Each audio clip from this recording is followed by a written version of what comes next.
Photos और videos भेजने का तरीका। सबसे पहले अपना व्हाट्सएप खोले, उस चैट को ओपन करें जिसे आप फोटो या वीडियो भेजने चाहते हैं। चैट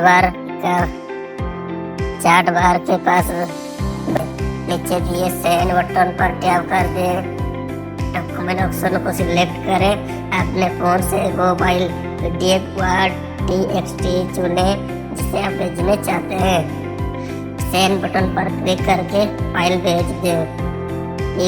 अगर आप किसी फोटो को बिना क्वालिटी खराब ये एचडी क्वालिटी में भेजने चाहते हैं तो यूज गैलरी के बजाय डॉक्यूमेंट ऑप्शन से सिलेक्ट करके भेजनी। ये था आपका 500 डॉक्यूमेंट्स वीडियो की से सेंड किया जाता है।